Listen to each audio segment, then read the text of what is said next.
రామచిత్తనామ సంస్థ శుభాకాంక్షలు. బాబు ఈ మైక్ ఏంటి బాబు? కొంచెం కార్డ్లెస్ క్లిప్ మైక్ ఇప్పిస్తారా? మీకు ఏం కావాలంటే అదే. అమ్మ మీరు ఫ్రీగా ఇస్తున్నారంటే ఏదో ప్రాబ్లం ఉంటుంది, కొంచెం ఉంచండి. కాస్ట్ కట్టింగ్ అనుకుంటా స్టాండ్ మైక్. ఏదో పంచాంగ శ్రవణం ఏమో తీసుకొచ్చారు. రావడం లేట్ అవడం వల్ల కొంచెం మరి మన ప్రోగ్రామ్ కూడా లేట్ అవడం జరిగింది. దానికి మరి కారణం అంతా నా మీద పెట్టండి. అప్పుడే విసరకండి, ఇంకా ఉంచుకోండి, అన్ని మీ దగ్గర ఉంచండి, తర్వాత విసిరుతుంది. కానీ నా పేరు దైవజ్ఞ శాస్త్రి .net. .net ఏమిటో కంగారు పడకండి, ఇప్పుడంతా ఇంటర్నెట్ కదా, అందుకని చివరిలో అలా తగిలించాను. ఈ ఏడాది వివిధ రాసుల వారికి ఉండబోయే రాజపూజ్యం, అవమానం, ఆదాయం, వ్యయం వివరాలు ఇలా ఉన్నాయి. ఏంటి రాజపూజ్యం అంటే ఏంటి? కుర్చీలో కూర్చోబెట్టి రాజులో పూజన చేస్తారనుకుంటున్నారా? కాదండి, పూజ్యం అంటే నిండు సున్నా అని అర్థం. అంటే ఏది ఎంత జరిగినా మిమ్మల్ని రాజుల్లో పూజించేవారు ఎవరు ఉండరు. కాబట్టి ఆ భ్రమ మాత్రం పెట్టుకోకండి, నెంబర్లు చూసి ఏదో సంతోషించండి.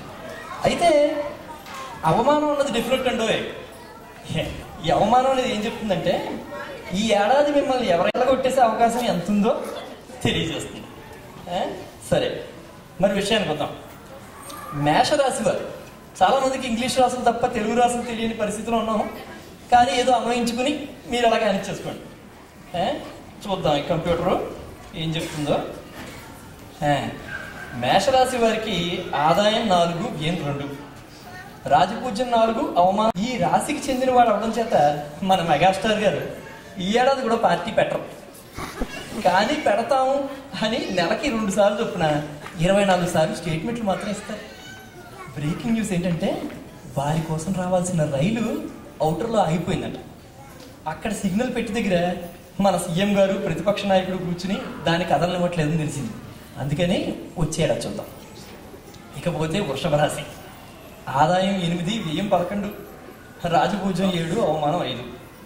మన దేశ ప్రజలంతా వృషభాలం అవ్వడం వల్ల మన క్రికెట్. ఇక మిథునం ఆదాయం 11, వ్యయం 8, రాజపూజ్యం 3, అవమానం 1.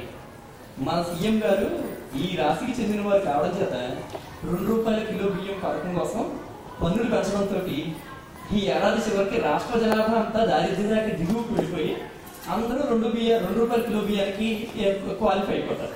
దాంతో పని అయిపోతుంది. ఇంకా కర్కాటక రాశి ఆదాయం 5, వ్యయం 8, రాజపూజ్యం 6, అవమానం 1. సింహం ఆదాయం 8, వ్యయం 2, రాజపూజ్యం 2, అవమానం 4. సింహరాశికి చెందిన దారం అవ్వడం వల్ల సానియా మిర్జా కెరీర్లో ఈ ఏడాది పెరుగుదల ఉంటుంది. టాప్ 100 నుంచి టాప్ 200 పెరుగుతుంది. మరి ఆ విషయం నా కంప్యూటర్ కీబోర్డ్ గుర్తు మరీ చెప్తుంది మీరు కావాలన్నమాట.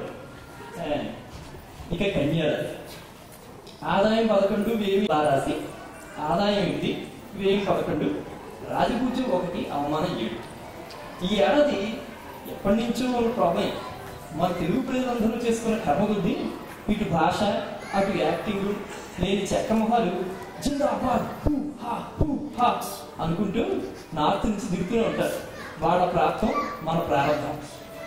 వృశ్చిక రాశి ఎర్నింగ్ 100, స్పెండింగ్ 1000. జస్ట్ ఇది ఆదాయం 11, వ్యయం 2, రాజపూజ్యం 4, అవమానం 7. ఇక ధనస్సు రాశి ఆదాయం 2, వ్యయం 11, రాజపూజ్యం 7, అవమానం 7. ఈ సంవత్సరం ఇది మాత్రం తప్పనిసరి జరుగుతుందండి. ఈ సంవత్సరం మీ కారు మైలేజీ 2-3 తగ్గుతుంది. అప్పుడు గ్యాస్ మాత్రం 2-3 పెరుగుతుంది.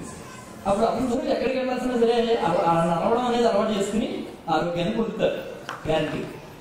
మకర రాశి ఆదాయం 5, వ్యయం 5, రాజపూజ్యం 3, అవమానం 3.